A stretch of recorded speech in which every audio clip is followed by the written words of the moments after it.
నమస్తే, smart city political round up కి స్వాగతం. నేను సుధా. వార్తల్లో ముందుగా ముఖ్యాంశాలు.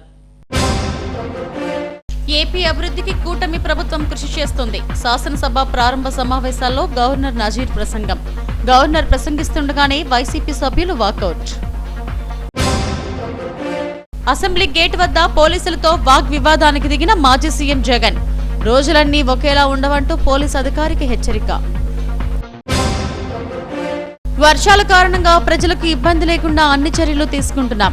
గ్రీవెన్స్ సెల్లో మేయర్ గొలగాని హరివెంకట కుమారి. శాసనసభ వర్షాకాల సమావేశాలు ప్రారంభమయ్యాయి. ఉభయ సభలను ఉద్దేశించి గవర్నర్ జస్టిస్ అబ్దుల్ నజీర్ ప్రసంగించారు. ఏపీ సమ్మిళిత అభివృద్ధికి కట్టుబడి ఉన్నామని తెలిపారు. రాష్ట్ర అసెంబ్లీ సమావేశాలు ప్రారంభమైన సందర్భంగా గవర్నర్ జస్టిస్ అబ్దుల్ నజీర్ ఉభయ సభలను ఉద్దేశించి ప్రసంగించారు. సభకు టీడీపీ ఎమ్మెల్యేలు, ఎమ్మెల్సీలంతా పసుపు కండువాలు ధరించి హాజరయ్యారు. రాష్ట్రంలో శాంతి భద్రతలు క్షీణించాయంటూ ప్రతిపక్ష వైసీపీ సభ్యులు నల్ల కండువాలు ధరించి సభలోకి వచ్చారు.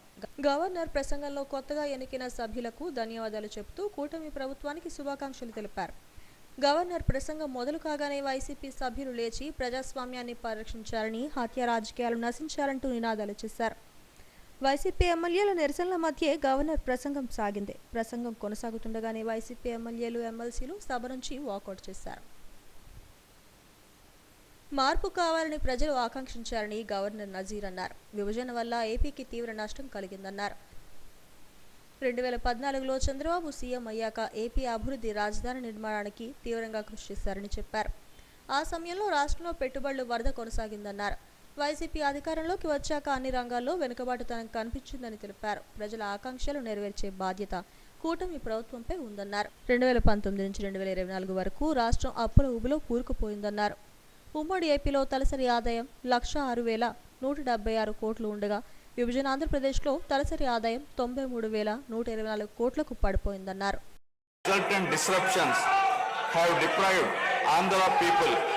of a sustained long period development and progress.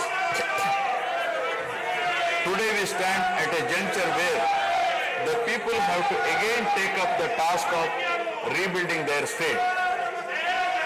As time has progressed, it has become evident that the Andhra Pradesh Reorganization Act 2014 does not compensate enough the residual Andhra Pradesh for the loss of prosperity and development opportunities.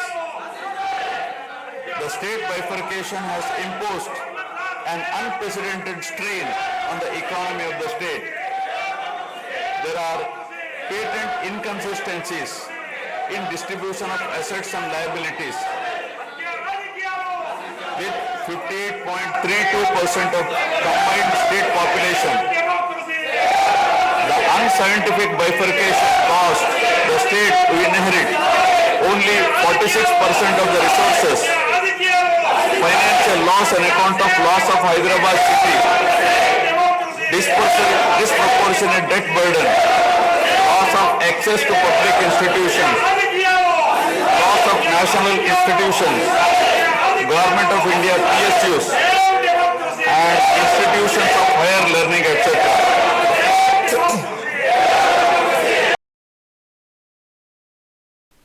Assembly సమావేశాల ప్రారంభం సందర్భంగా గవర్నర్ను ముఖ్యమంత్రి చంద్రబాబు ఆహ్వానించారు. ప్రసంగం పూర్తయిన తర్వాత వీడ్కోలు పలికారు.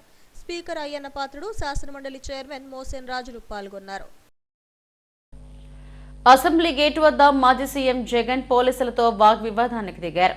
రాష్ట్రంలో శాంతి భద్రతలు క్షీణించాయంటూ అసెంబ్లీలో నిరసన తెలిపేందుకు వైసీపీ సభ్యులు నల్ల కండువాలు, ప్లకార్డులతో వచ్చారు. దీంతో అభ్యంతరం తెలిపిన పోలీసులు ప్లకార్డులను చించివేయడంతో విపక్ష నేత జగన్ ఆగ్రహించారు. ఈ క్రమంలో జగన్ కు పోలీసులకు మధ్య తీవ్ర వాగ్వివాదం జరిగింది. ప్లకార్డులు చింపే హక్కు ఎవరిచ్చారని ఓ పోలీస్ అధికారిని జగన్ పేరు పెట్టి హెచ్చరించారు. మధుసూదన్ రావు, గుర్తుపెట్టుకో, ప్రజాస్వామ్యం అంటే అధికారంలో ఉన్నవారికి సెల్యూట్ కొట్టడం కాదు, రోజులన్నీ ఒకేలా ఉండవంటూ ఆగ్రహం వ్యక్తం చేశారు. దీంతో అక్కడ స్వల్ప ఉద్రిక్తత చోటు చేసుకుంది. అనంతరం పోలీసులను గెంటుకుంటూ లోపలికి వెళ్లారు. గవర్నర్ ప్రసంగం ప్రారంభం కాగానే నిరసన తెలిపి వాకౌట్ చేశారు.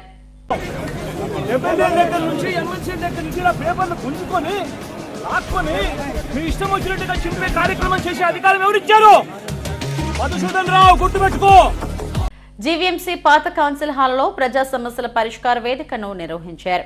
మేయర్ గొలగాని హరివెంకట కుమారి అర్జీలు స్వీకరించారు. మొత్తం 56 వినతులు అందాయి. ప్రధానంగా పారిశుద్ధ్య, మౌలిక సదుపాయాలు, టౌన్ ప్లానింగ్ కు సంబంధించిన ఫిర్యాదులు వచ్చాయి. వర్షాల వల్ల ఇబ్బందులు పడుతున్న ప్రాంతాలలో చురుగ్గా పనులు చేపడుతున్నామని మేయర్ గొలగాని హరివెంకట కుమారి తెలిపారు.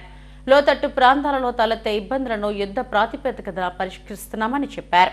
ఈ కార్యక్రమంలో జీవీఎంసీ అదనపు commissioner Y Srinivasarao, chief city planner Suresh Kumar, ప్రధాన వైద్యాధికారి డాక్టర్ నరేష్ కుమార్ తదితరులు పాల్గొన్నారు.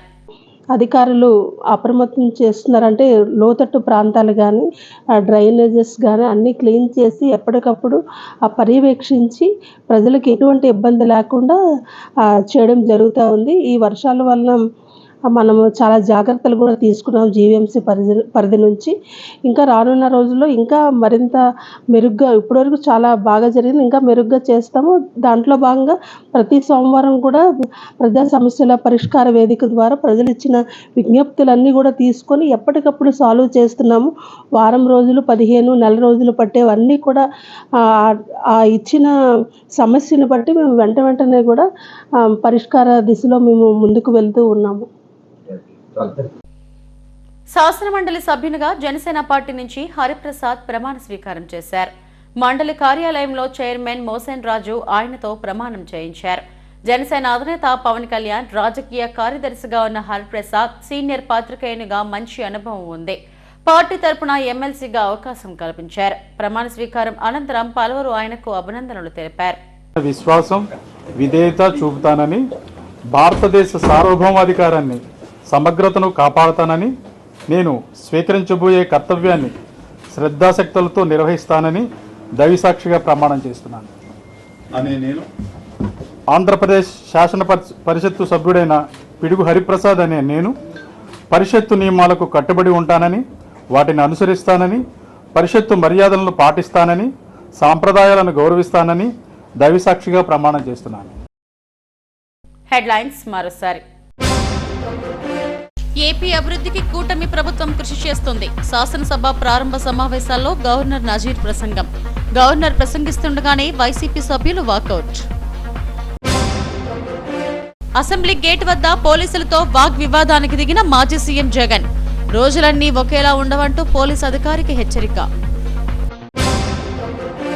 వర్షాల కారణంగా ప్రజలకు ఇబ్బంది లేకుండా అన్ని చర్యలు తీసుకుంటున్నాం.